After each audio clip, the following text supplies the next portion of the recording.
Programming language कौन सी choose करें। जब भी हम स्टूडेंट की तरह कॉलेज में एंटर करते हैं तब हमें ये तो समझ में आ जाता है कि हमें डीएसए करनी है, बट कौन सी प्रोग्रामिंग लैंग्वेज में वो डीएसए करनी है ये पता नहीं चलता। हम सिर्फ इस एक क्वेश्चन का आंसर ढूंढने में बहुत ज्यादा टाइम लगा देते हैं। बहुत सारी वीडियोस बन चुकी हैं इसी सेम टॉपिक पर एंड उन सारी वीडियोस के अंदर एक ही बात बताई गई है कि हमें अपने यूज केस के हिसाब से प्रोग्रामिंग लैंग्वेज चूज करनी चाहिए। ये एक बिल्कुल सही बात है, बट इसके बाद भी हम एक फाइनल डिसीजन पे नहीं पहुंच पाते। अभी भी हम कंफ्यूज ही रहते हैं कि कौन सी प्रोग्रामिंग लैंग्वेज हमारे लिए बेस्ट है। तो क्या कोई एक ऐसा तरीका है जिससे हम एक लैंग्वेज पॉइंट डाउन कर सकें एंड उसी से हम अपने डीएसए स्टार्ट कर सकें। Hi everyone, I am Harshit and आज की इस वीडियो में हम बात करेंगे इसी सेम टॉपिक पर। हम पहले प्रोग्रामिंग लैंग्वेज यूज केस के बेसिस पे चूज करने का ट्राई करेंगे एंड देन हमारे फाइनल सेगमेंट में हम एक लैंग्वेज पॉइंट डाउन करेंगे जिसमें हमें ज्यादा ओवरथिंक किए बिना डीएसए स्टार्ट कर देनी चाहिए। Alright, so without much wait let's get started. तो सबसे पहले बात करते हैं C++ की। अब ये तो हम सब जानते ही हैं कि C++ सबसे फास्टेस्ट लैंग्वेज है। अब ये फास्टेस्ट लैंग्वेज क्यों है? क्योंकि ये कंप्यूटर एंड उसके हार्डवेयर के सबसे ज्यादा क्लोजेस्ट है। दोनों ही लैंग्वेज C एंड C++ दोनों ही कंप्यूटर एंड उसके हार्डवेयर के सबसे ज्यादा क्लोजेस्ट हैं। बट क्योंकि C++ एक ऑब्जेक्ट ओरिएंटेड प्रोग्रामिंग लैंग्वेज है एंड दैट इज वाई इसका यूज काफी ज्यादा वाइड है। ऑलराइट, अब अगर आपने C++ पहले से पढ़ रखी है एंड आपको इसके कोर कॉन्सेप्ट्स के बारे में पता है, by core concepts I mean कि आपको इसके ऊप्स के कॉन्सेप्ट अच्छे से आते हैं, आपको पॉइंटर्स के कॉन्सेप्ट अच्छे से आते हैं। अगर आपको ये सब चीजें अच्छे से आती हैं then you should definitely start DSA in C++।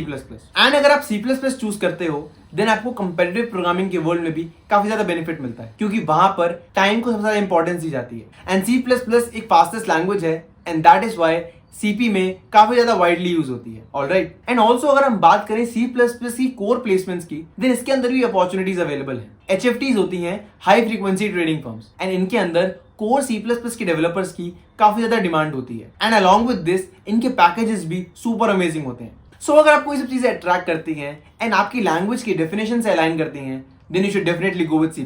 Okay? अब बात करते हैं हमारी सेकंड लैंग्वेज की and that is Java. Java एक बिगिनर फ्रेंडली लैंग्वेज है एंड इसको सीखना रिलेटिवली आसान है। ये C++ से थोड़ी सी स्लोअर है बट स्टिल इसका इंडस्ट्री में यूज काफी ज्यादा वाइड है। बहुत सारी कंपनीज के अंदर Java as a core language use होती है क्योंकि इससे आप बहुत सारी चीजें कर सकते हो। आप वेब डेवलपमेंट कर सकते हो, एंड्रॉइड डेवलपमेंट कर सकते हो, GUIs बना सकते हो and a lot more things. So अगर आपको किसी और प्रोग्रामिंग लैंग्वेज के बारे में नहीं पता एंड आपको बेसिक प्लेसमेंट्स के लिए प्रिपेयर करना है ताकि आपकी किसी गुड प्रोडक्ट बेस्ड कंपनी में जॉब लग सके तो आप जावा के साथ स्टार्ट कर सकते हो, क्योंकि इसको सीखना भी आसान है and at the same time इसका इंडस्ट्री में यूज भी काफी ज्यादा वाइड है। ऑलराइट, ऑल्सो काफी सारे लोग ये भी कहते हैं कि अगर आप जावा लोगे देन आप कंपेटिटिव प्रोग्रामिंग नहीं कर पाओगे। ऐसा बिल्कुल भी नहीं है। अगर आप जावा लेते हो देन ऑल्सो आप सीपी ट्राई कर सकते हो। काफी सारे डेवलपर्स इनफैक्ट ऐसे हैं जो जावा में ही सीपी करते हैं। हाँ, ये जरूर है कि जावा एक स्लोअर लैंग्वेज है and that is why CP के अंदर कुछ टाइम ऐसे आ सकते हैं जिसके अंदर आपका जावा का कोड एक्सेप्ट नहीं होगा क्योंकि उसका टाइम ज्यादा लग रहा है। बट ये इंसेंसेस काफी बाद में आते हैं।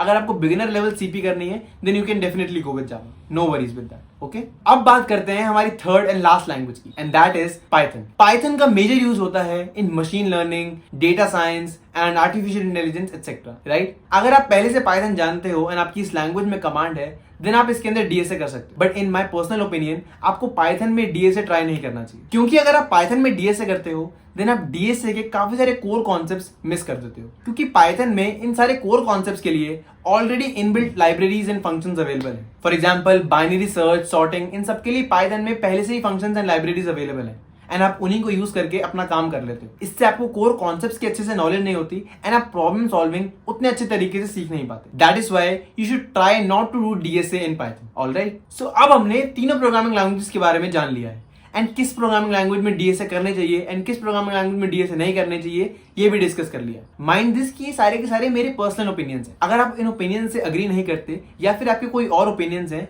देन आप उनको डेफिनेटली शेयर कर सकते हो। I will be glad to hear them. Alright, so अगर आप अभी भी कंफ्यूज हो कि हमें कौन सी प्रोग्रामिंग लैंग्वेज चूज करनी चाहिए देन हम बढ़ते हैं हमारे फाइनल सेगमेंट पे, जिसमें मैं आपको बताऊंगा कि वो एक कौन सी प्रोग्रामिंग लैंग्वेज है जिसमें हमें ज्यादा ओवरथिंक किए बिना ही डीएसए स्टार्ट कर देनी चाहिए and that language is Java. अब जावा क्यों? इसके तीन रीजंस हैं। सबसे पहला रीजन ये है that Java is beginner friendly. Java को सीखना C++ को सीखने से रिलेटिवली आसान है एंड दैट इज वाई आप जल्दी से जावा को सीखकर अपने डीएसए की प्रिपरेशन में स्टार्ट कर सकते हो। ऑलराइट, बात करते हैं हमारी सेकंड रीजन की and that is industry use. Java industry में बहुत वाइडली यूज होती है एंड दैट इज वाई अगर आपने जावा पहले से पढ़ रखी है तो आप जब इंडस्ट्री में जाते हैं, जब आपकी जॉब लगती है, जब आप किसी कंपनी में एंटर करते हैं एंड उसके अंदर आप जावा यूज कर रहे हैं, देन आपको एक एज मिलेगा ओवर अदर डेवलपर्स एंड आपके लिए उस कंपनी के कोड बेस को समझना एंड उसमें कॉन्ट्रीब्यूशंस करना थोड़ा सा आसान रहेगा। ऑलराइट, अब बात करते हैं हमारे थर्ड रीजन की, and that is different use cases. Java का यूज वेब डेवलपमेंट में भी होता है, एंड्रॉइड डेवलपमेंट में भी होता है, एंड ग्राफिक यूजर इंटरफेस के डेवलपमेंट में भी होता है। ऑलराइट, एंड अगर आपने जावा सीख रखी है सो आपका इन सारी फील्ड्स में जाना थोड़ा सा आसान हो जाता है,